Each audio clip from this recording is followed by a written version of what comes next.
Hello friends, my name is Marines, and I've mentioned in my last couple of videos that September turned out to be a little more hectic than I was planning on, but I still had a really good reading month. I ended up reading 6 books, 1 graphic memoir and 1 graphic novel. It was a total of 2,685 pages, and my average rating for these 8 things that I read was 4.18. So I've really enjoyed everything that I read this month, and that was refreshing. 3 of these things I read as part of my Hispanic Heritage Reads project, so I'm not going to talk about them just yet. Hispanic Heritage Month runs through October 15th, so I've got another half a month of reading that I can do, and then I will do a wrap-up specifically for this project. The 3 books that I've read by Hispanic authors so far are Dark Room by Laini Quintero Weaver, which is the graphic memoir, The Middleman Volume 1 by Javier Grillo Marwach, and Aristotle and Dante Discover the Secrets of the Universe by Benjamin Alire Sanz. Like I said, full feelings to come, but I enjoyed all 3 of these very much. I did some man bookering this month, and the short list has been released, but I'm still determined to make my way through the long list. Probably it's going to take me the rest of the year, but I'm making progress. First, I finished A Spool of Blue Thread by Laini Taylor. I buddy read this with Kayla Rain, whose channel I will link down below in the description. I turned out to be kind of a useless buddy in this buddy read, though. I apologize, Kayla, because I hit a certain point of the book and I just devoured the rest of the pages. Basically, my feelings were, I'm not sure how I feel about this, and then I'm done. I ended up giving this a 4.5 out of 5 star rating. I'll start with why I took off the half star. This is an incredibly layered story, which is always really nice to look back on, but can alienate a reader in the beginning stages. It kind of felt like we were wandering around in the beginning quarter of this book. It wasn't that it wasn't engaging, but just that I didn't know what we were getting at or where we were going. I also didn't feel particularly fond of any of the characters that I was reading about. That said, the story just builds and builds and continued to get more and more beautiful to me. It's the kind of story that's a snapshot of a family across time rather than a plot-driven story that is taking you to a definitive end. I think this story ends up shining in 2 particular places, and one of them ends up being the characters and all of their idiosyncrasies. The second place where it really shines is just Taylor's exploration of themes of happiness and family and the passage of time. I once wrote a blog post many moons ago about things that people never told me about being in my 20s and growing up. One of those things is that you have to watch your parents grow old. I don't think anybody really talks about that, how you becoming an adult means that your parents are getting older, and it is a really difficult thing to watch happen. That feeling is captured here so well, and it really broke my heart to see Red's hearing failing and read about Abby's blackouts. We also read from Abby's point of view, so it was interesting to see her point of view about how her children treat her like a problem or an annoyance when she still remembers so much about being young and she still feels vital and important. This probably won't be for you if you're not a fan of this kind of slowly unwinding family drama. I wouldn't call the story slow by any means, but it is fed out to us in pieces and out of chronological order. Next, I read The Green Road by Anne Enright. Before I read this, I actually got 1 or 2 warnings about it. Some people that I know read it and didn't enjoy it. I personally really liked this as well. I felt that it was really similar to A Spool of Blue Thread in themes and structure and plot. That is, that we follow each of these members of this family across time and across their different points of view and stories, and they're all insufferable but likable. It's really the story of a mother and her 4 children as they all pull away from her because of the way that she is. She's passive aggressive and unhappy and just not easy to please. In the very beginning of the story, one of her sons announces that he's going to become a priest, and she deals with it by taking to her bed for days and days and days on end. In the end, though, we're more able to clearly see that she too is suffering the passage of time and of growing older and her children pulling away from her. There's this quote that somebody says towards the end when they all come back to Ireland and they're spending time together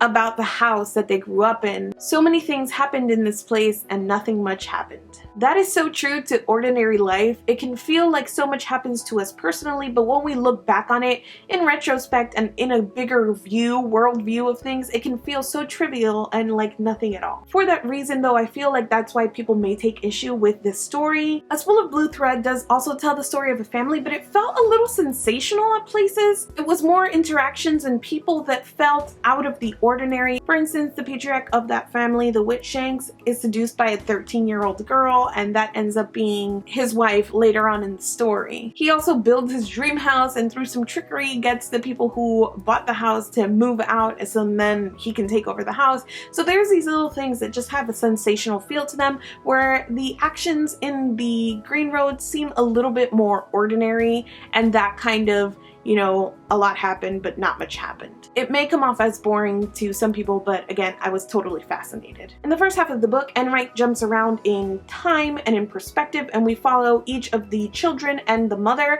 and then in the second half of the book has them all coming together for Christmas, and I believe it was 2005. They all come back to Ireland and spend Christmas together. I love that we got to meet them separate from each other and hear their own takes on all of it, and then put them together in a room in the second half of the book. It put the characters into perspective to have them together and into the context of who their mother was and what she was. I also read Did You Ever Have a Family by Bill Clegg, which I gave 5 out of 5 stars. My feelings were just attacked on all sides by the man booker picks that I picked, and this story starts with a tragedy, and it is a house fire that ends up killing a woman's boyfriend, ex-husband, her child, and her soon-to-be son-in-law. They were gonna get married the next day. This woman leaves town in the wake of the tragedy, and we follow her, but it also jumps into the different perspectives of all kinds of people who were touched by the tragedy or who are connected with the people involved in the tragedy. I will admit that Clegg can sometimes write in a way that feels a little bit cliche, but where he excelled for sure was in setting a mood. The best way to describe it is that this whole story feels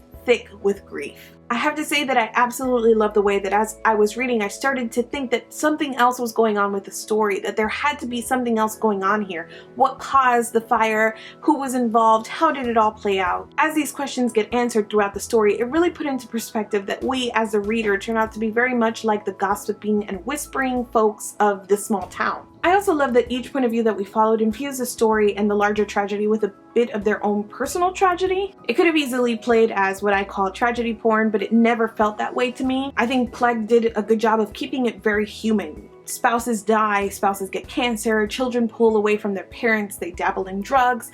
There's a woman who suffers domestic abuse and her family turns away from her. It never felt overdone to me, especially in light of the theme that was very much that we all go through our own periods of grief. And what this book is asking is, after grief, what then? How do we survive it, and why do we survive it? It's something that really resonated with me because of my own experiences in personal tragedy. Apart from the Man Booker picks, I read 2 additional books this month. One was His Majesty's Dragon by Naomi Novik. After I finished Uprooted, I was really curious to read more of her writing. I ended up giving this 4 out of 5 stars, but maybe in retrospect it should have been closer to 3.5 stars out of 5. I did a video review of Uprooted, and a lot of what I said there applies to this book as well. Novik seems to be a master at pacing, but her quick and action-packed books leave something to be desired a lot of the time with her characters. In this book in particular, they come across as one note and static, and that isn't to say that their single note is a bad one, but just that there isn't a lot of character growth or development at all. I especially love the dragon in the story. I love the dragon relationships with their writers, and I love the entire idea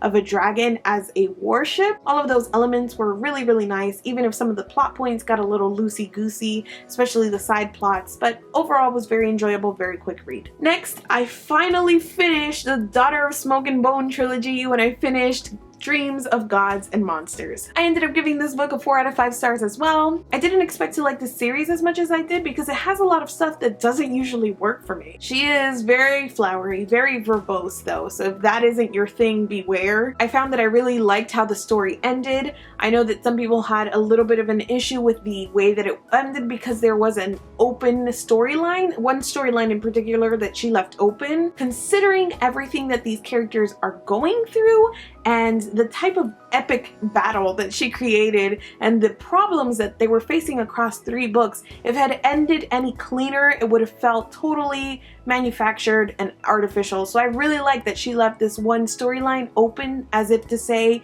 you know, everything is not happily ever after, there's still work to be done. I'll talk more about this when I review the full series, but I enjoyed it a lot more than the YA I've read in the last couple of months. So this is some of what I read in September, including the 3 that I read on my Kindle or borrowed from the library. If you've read any of the books on my list, or if you're interested in reading any of them, let me know down in the comments. Thank you so much for watching this video, and I will see you guys soon. Taylor is such a gifted writer though that I didn't even mind that she was describing every single look that passed between Karoo and Akiva. I was just like, yeah girl, you described that fire and electricity. Beautiful.